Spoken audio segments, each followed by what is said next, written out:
ټولو اورېدونکو کارکوونکو ته سلامونه او نیکې هیلې.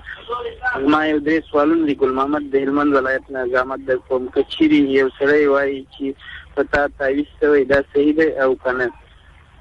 دا اول سوال. او دوم سوال، په یو چا چې تعویض کوي چې زه په فلاني ځای کې کوژده کوم یا څه نور، دا صحیح دی او که نه؟ که چیرې دریم سوال، که چیرې یو شی په بازار کې په 100 افغانۍ وي او ماته مراتي په 80 راکړي او زه بیا بیرته په 100 روپۍ ورکړم، دا صحیح دی او که نه؟ دفتن. السلام علیکم ورحمت الله. وعلیکم السلام. ډیره مننه ګل محمد وروره. د تعویض مسله یا د سحر مسله دا کیدای شي، په دې کې شک نشته دی، اما دا څوک نشي معلومولی چې په تا باندې تعویض کړی فلاني کړی او زه درته راوباسمه، داسې درته چل جوړ کړی چې پیسې درنه څنګه واخلي. تعویض څوک نشي معلومولی. ځینې اثرات شته چې د انسان په وجود کې ښکاري چې د هغه نه سړی پوهېږي چې په دې باندې یا کوډې شوي یا څه نه څه. د دې د حل لارې هم شته، کولی شي چې تاسو واقعي علماو ته مراجعه وکړئ او د حل لارې ولټوئ.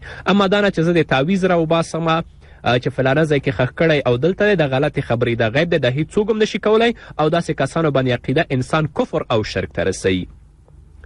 دویمه مسله چې تاسو تعویض د محبت ویلې یا د رشتې ویلې، اشرف علي تانوي رحمه الله په امداد الفتاوا په 4 جلد کې په 9 صفحه کې لیکي چې تعویض په اعتبار د تاثیر سره 2 قسمه دی.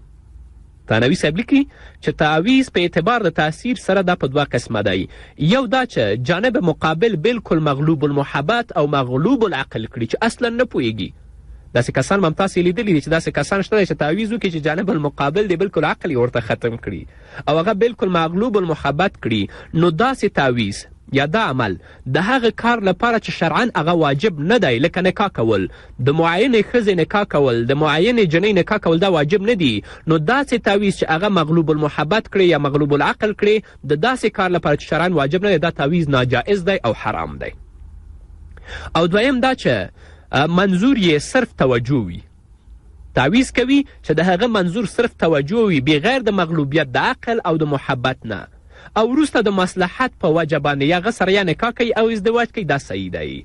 اما اولنی تعویض هغه حرام ده، وروستنی چې منظور یې صرف توجه وي او وروسته د مصلحت نه هغه سره نکاح او ازدواج وکړي، دا جایز دی.